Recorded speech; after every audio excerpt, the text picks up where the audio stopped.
وَلَقَدْ أَرْسَلْنَا نُوحًا إِلَىٰ قَوْمِهِ إِنِّي لَكُمْ نَذِيرٌ مُّبِينٌ أَلَّا تَعْبُدُوا إِلَّا اللَّهَ إِنِّي أَخَافُ عَلَيْكُمْ عَذَابَ يَوْمٍ أَلِيمٍ صدق اللہ العظیم۔ سورہ ہود میں بھی اب جیسا کہ پہلے عرض کیا جا چکا ہے 6 رکوع جو ہیں انباء الرسل پر مشتمل ہیں۔ جیسا کہ اس سے پہلے کئی مرتبہ عرض کر چکا ہوں، یہ 6 رسولوں کے حالات ہیں جو قرآن مجید میں کئی بار آئے ہیں۔ سب سے پہلے حضرت نوح علیہ السلام، پھر حضرت ہود، پھر حضرت صالح، پھر حضرت لوط، پھر حضرت شعیب اور پھر حضرت موسیٰ علیہ السلام۔ تو یہ جو نقشہ آپ کے سامنے اس وقت موجود ہے، اس سے آپ کو اندازہ ہو جائے گا کہ یہ پورا یوں سمجھیے ارض القرآن ہے۔ یہ قرآن مجید میں جن رسولوں کے حالات آئے ہیں وہ سب کے سب جو ہیں وہ اس خطے کے اندر وہ مبعوث کیے گئے۔ یہ داہنی طرف جو ہے وہ بحر جو خلیج فارس ہے، یہ خلیج فارس سیدھا اوپر اگر لکیر چلی جائے گی اور ادھر سے یہ جو بحر قلزم ہے، اس کے جو یہ اوپر جا کے 2 کھاڑیاں بن گئی ہیں، تو وہ جو ہے خلیج عقبہ آخر میں اوپر اس سے لکیر جائے گی۔ تو یہ دونوں لکیریں جہاں جا کر مل جائیں گی، وہ اس نقشے میں ابھی نظر نہیں آ رہا، ذرا نیچے کیجئے تو شاید نظر آ جائے گا۔ یہ جگہ ہے جہاں پہ وہ سرخ نشان بنا ہوا ہے، یہ علاقہ ہے جہاں کہ حضرت نوح علیہ السلام کی قوم آباد تھی، اور معلوم ہوتا ہے کہ اس وقت تک نسل انسانی صرف اسی علاقے میں تھی۔ یہیں پر عذاب آیا ہے، بہت بڑا جو طوفان آیا ہے، اور اسی سے ذرا اور اوپر چل کر شمال کی طرف پہاڑی علاقہ ہے کوہ ارارات، اور اسی میں کوہ جودی ہے۔ یہ علاقہ ہے وہ کہ جس کے اندر حضرت نوح علیہ السلام کی قوم آباد تھی۔ اس کے بعد جب وہ حضرت نوح علیہ السلام اور ان کے جو بھی بیٹے تھے وہ بچ کر جب آباد ہوئے ہیں، تو پھر ان کا ایک بیٹا جو ہے، ذرا اور نیچے بھی رکھیں، ان کا ایک بیٹا جو ہے حضرت سام، وہ عراق میں آ کر آباد ہو گئے۔ یہ جو سفید سا آپ کو نظر آ رہا ہے یہ عراق کا علاقہ ہے، یعنی اسی علاقے سے ذرا نیچے اترے اور عراق میں آباد ہو گئے۔ حضرت سام کی نسل میں پھر بہت سی قومیں پیدا ہوئی ہیں، تو انہی میں سے پھر ایک قوم ہے جو نیچے آئی ہے جزیرہ نما عرب کے بالکل جنوب میں۔ یہ جو علاقہ ہے یہاں پر یہ قوم، یہ احقاف کا علاقہ کہلاتا ہے، اور یہاں پر قوم ہود، اس قوم کا نام عاد ہے۔ حضرت سام کی نسل ہی میں سے کوئی بہت بڑا سردار اٹھا جس کا نام عاد تھا، اور عاد کی سے پھر ایک نسل، ایک قوم شروع ہو گئی، وہ اس علاقے میں آباد تھی۔ اس کے ہاں جب شرک وغیرہ پیدا ہو گئے اور خرابیاں پیدا ہو گئیں تو اللہ تعالیٰ نے بہت سے نبی بھیجے، پھر آخر ایک رسول بھیجا، اور وہ حضرت ہود علیہ السلام ہے۔ ان کی دعوت کو رد کیا، یہ ہلاک کر دیے گئے۔ یہاں سے حضرت ہود اپنے ان ساتھیوں کو لے کر نکلے، اور عرب کے تقریباً وہ وسط میں وہ علاقہ ہجر کا علاقہ کہلاتا ہے، اس علاقے میں آ کر آباد ہو گئے۔ یہاں ان کے ہاں ایک بڑی شخصیت ابھری جس کا نام سمود تھا، تو اس سے یہ قوم سمود مشہور ہوئی ہے۔ انہوں نے میدانوں کے اندر محل بنائے، اور ساتھ ہی یہ ہے کہ جو پہاڑی علاقہ ہے بہت سخت گرینائٹ راکس ہیں، ان کو تراش کر ان کے اندر بھی مکان بنائے۔ یہ قوم سمود ہے۔ تو قوم نوح، قوم ہود، قوم سمود، یہ تینوں قومان جو ہیں حضرت ابراہیم علیہ السلام سے پہلے کی ہیں۔ اب پھر لوٹیے عراق کی طرف، عراق ہی میں جو قوم باقی رہی انہی میں حضرت ابراہیم علیہ السلام کی بعثت ہوئی ہے۔ لیکن حضرت ابراہیم علیہ السلام کے بارے میں یہ انداز جو انباء الرسل کا ہے وہ قرآن مجید میں کہیں نہیں ہے۔ یہاں پہ آپ دیکھیں گے سورہ ہود میں ان کا تذکرہ آئے گا، لیکن وہ قصص النبیین کے انداز میں تذکرہ آئے گا، انباء الرسل کے انداز میں نہیں آئے گا۔ حضرت ابراہیم یہاں سے، اور یہاں سے پھر انہوں نے ہجرت کی عراق سے اور شام چلے گئے، پورا صحرا کراس کر کے شام میں جا کر، اور وہاں سے پھر انہوں نے اپنے بیٹے کو اسحاق کو آباد کیا، وہ جو سرخ نشان نظر آ رہا ہے آپ کو، یہ فلسطین کا علاقہ ہے۔ ایک بیٹے کو حضرت اسماعیل علیہ السلام کو یہاں مکے میں لا کر آباد کیا۔ اچھا، اس اپنے بھتیجے جو حضرت لوط علیہ السلام ان کے ساتھ ہی آئے تھے، ہجرت کی تھی انہوں نے، عراق سے اور شام پہنچے تھے، ان کو بھیجا ہے بحیرہ ڈیڈ سی جو ہے، بحیرہ مردار، اس کے کنارے پر یہ شہر آباد تھے، عمورہ اور صدوم، وہاں بھیجا ہے۔ تو انباء الرسل کے ضمن میں پھر قوم سمود کے بعد ذکر آئے گا تو وہ قوم لوط کا آئے گا۔ البتہ حضرت ابراہیم علیہ السلام ہی کی ایک تیسری بیوی قطورہ، ان کی اولاد میں سے مدین نام کے بھی ایک تھے، اور ان سے جو قوم چلی قوم مدین، وہ خلیج عقبہ کے داہنی طرف جو ہے مشرق میں، یہ یہاں آباد ہوئے۔ یہ علاقہ ہے ان کا جہاں پہ کہ حضرت شعیب علیہ السلام کو بھیجا گیا، اور خلیج کے قریب لے جائیے، خلیج کے قریب اس علاقے میں یہ مدین کا علاقہ ہے، اس میں حضرت شعیب علیہ السلام بھیجے گئے۔ اب یہ جو سینائی پیننسولا ہے، اس کو نقشے کو ذرا ہٹائیے داہنی طرف، ادھر لے جا، ادھر داہنی طرف ہٹائیں، تو ادھر جو ہے مصر ہے، وہ دریائے نیل نظر آ رہا ہے۔ یہاں سے یوں جو ہے حضرت یوسف علیہ السلام، چونکہ اب سورہ ہود کے بعد سورہ یوسف بھی آ جائے گی، تو حضرت یوسف علیہ السلام کو جب کہ ان کے بھائیوں نے کنویں میں پھینکا ہے اور وہ پھر قافلہ ان کو لے گیا ہے مصر، اور وہ پھر ذریعہ بن گئے پوری اس قوم کے مصر میں آنے کا، تو یہاں پھر حضرت موسیٰ علیہ السلام کی بعثت ہوئی ہے مصر میں۔ تو کل یہ علاقہ ہے کہ جن میں وہ انبیاء اور رسل جو ہیں مبعوث ہوئے ہیں کہ جن کا ذکر اکثر و بیشتر قرآن میں آتا ہے۔ لیکن جیسا کہ میں نے عرض کیا تھا، اس کا یہ مطلب نہیں ہے کہ صرف یہی رسول اور نبی آئے ہیں، دنیا میں اور بھی بہت سے نبی اور رسول آئے، لیکن قرآن میں تذکرہ انہی کا کیا گیا ہے کہ جن کا تذکرہ ان لوگوں کی اپنی روایات میں موجود تھا، جن کے ناموں سے یہ واقف تھے، لہذا انہی کے حوالے سے قرآن تو کتاب ہدایت ہے۔ ویسے تو ایک رسول کے قصے میں بھی وہ ساری ہدایت موجود ہے، اور 6 رسولوں کے قصوں میں بھی وہ ہدایت موجود ہے۔ اس حوالے سے یہ کہ سارے رسولوں کی تاریخ بیان کرنا یہ قرآن مجید کا موضوع نہیں ہے۔ آئیے اب متن کی طرف چلیے۔ وَلَقَدْ أَرْسَلْنَا نُوحًا إِلَىٰ قَوْمِهِ، اور ہم نے بھیجا نوح کو اس کی قوم کی طرف۔ إِنِّي لَكُمْ نَذِيرٌ مُّبِينٌ، انہوں نے کہا میں تمہارے لیے کھلا خبردار کر دینے والا ہوں۔ اللہ تعبدوا الا اللہ، کہ مت پوجو اللہ کے سوا کسی کو۔ انی اخاف علیکم عذاب یوم علیم، مجھے اندیشہ ہے تم پر ایک بڑے دردناک دن کے عذاب کا۔ فقال الملأ الذین کفروا من قومہ، تو کہا اس کے قوم کے ان سرداروں نے جنہوں نے کفر کی روش اختیار کی، ما نراک الا بشرا مثلنا، ہم نہیں دیکھتے اے نوح آپ کو مگر اپنے ہی جیسا ایک انسان۔ آپ کہاں سے اللہ کے رسول بن گئے، کیسے رسول بن گئے، کیسے اللہ نے چن لیا؟ آپ تو ہمارے جیسے ایک انسان ہیں۔ وما نراک اتبعک الا الذین هم اراذلنا بادی الرائے، اور اس سے بھی آگے بڑھ کر ہم نہیں دیکھتے مگر یہ کہ آپ کی پیروی کرنے والے تو وہ لوگ ہیں جو ہماری نگاہوں میں ذلیل ہیں، کمینے ہیں، نچلے طبقے کے لوگ ہیں، گھٹیا لوگ ہیں۔ بادی الرائے، بلا تامل نظر آ رہا ہے کہ صرف کچھ کمی کاری لوگ آپ کے گرد جمع ہو گئے ہیں، کوئی معقول آدمی، کوئی سردار قوم کا کوئی آپ کے گرد آیا ہی نہیں۔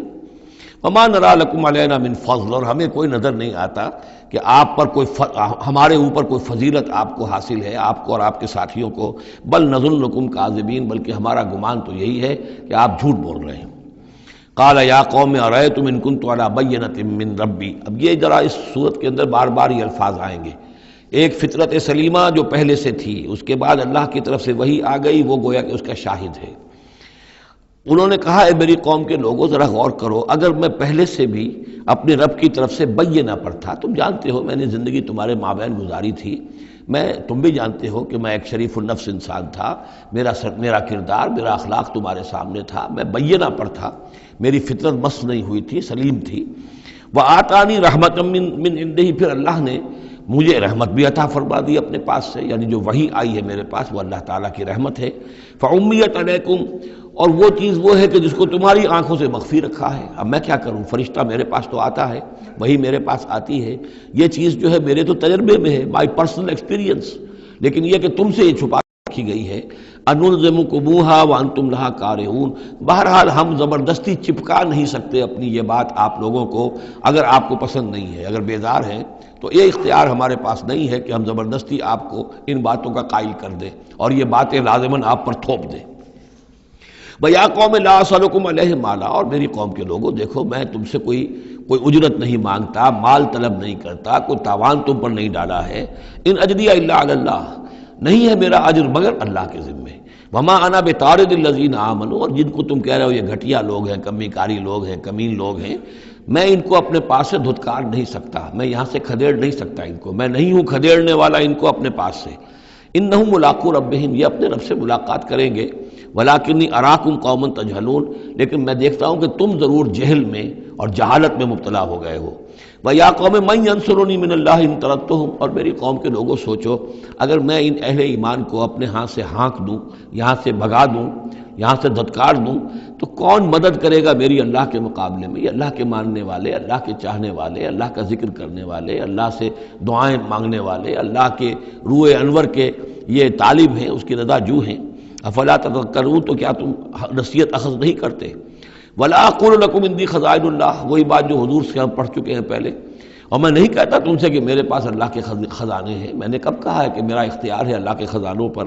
ولا اعلم الغیب، نہ میں غیب کا علم رکھتا ہوں، ولا اقول انی ملک، نہ میں یہ کہتا ہوں کہ میں کوئی فرشتہ ہوں، ولا اقول للذین تزدری اعینکم، اور نہ میں یہ کہتا ہوں ان لوگوں کے بارے میں جنہیں تمہاری آنکھیں حقیر دیکھ رہی ہیں، تم حقارت کے ساتھ دیکھ رہے ہو، لن یؤتیہم اللہ خیرا، میں تو نہیں کہہ سکتا کہ اللہ تعالیٰ انہیں کوئی خیر نہیں دے گا، کیا پتہ تم اندازہ بھی نہ کر سکو کیا مقامات بلند اللہ ان کو عطا کرے گا، جنت میں یہ کس طریقے سے اللہ تعالیٰ کے فراح و ریحان و جنت و نعیم سے جو ہے وہ مشرف ہوں گے۔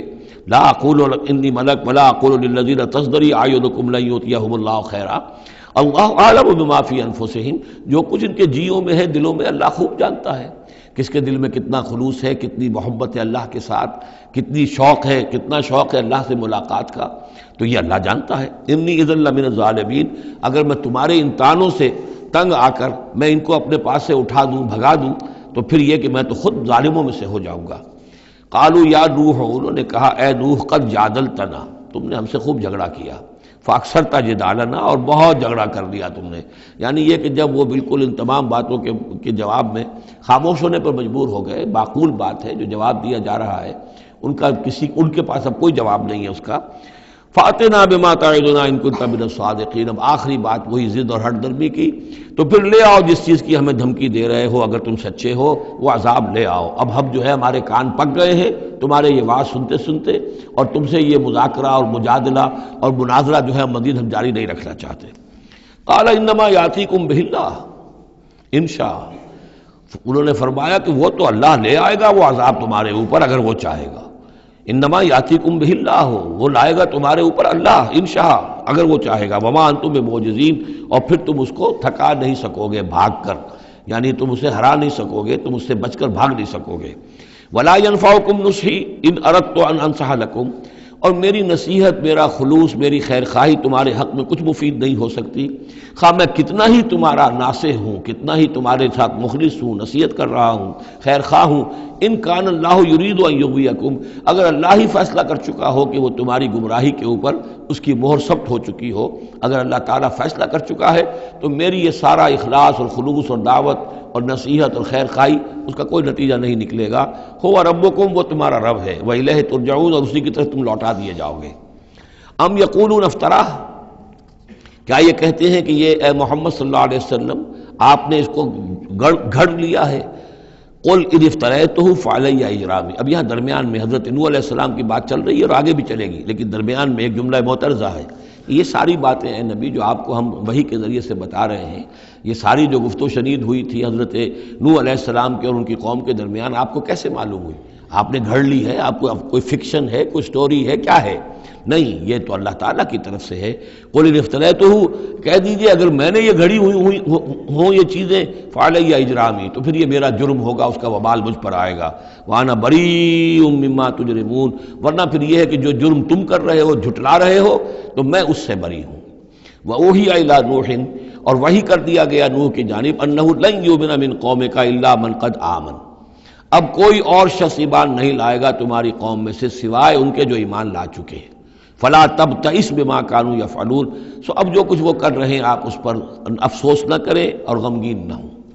واصنع الفلک بأعیننا ووحینا، اور اب آپ کشتی تیار کیجئے، کشتی بنائیے ہماری نگاہوں کے سامنے، یعنی ہم دیکھ رہے ہیں اور ہمارے انسٹرکشنز کے مطابق، ووحینا معلوم ہوتا کہ اللہ تعالیٰ کی طرف سے ہر یعنی سٹیپ پر ان کو وحی آ رہی ہے، اور کہ اس طرح کرو، اتنی لمبی بناؤ، ایسی لکڑیاں تیار کرو، بِأَعْيُنِنَا وَوَحْيِنَا، ہماری نگاہوں کے سامنے اور ہماری ہی انسٹرکشنز کے مطابق، وحی کے مطابق۔ وَلَا تُخَاطِبْنِي فِي الَّذِينَ ظَلَمُوا، اب دیکھنا جو ظالم ہیں ان کے بارے میں مجھ سے خطاب نہ کرنا، مجھ سے دعا نہ کرنا، مجھ سے بات نہ کرنا کہ فلاں جو ہے یہ میرا عزیز ہے اور فلاں میرا رشتہ دار ہے۔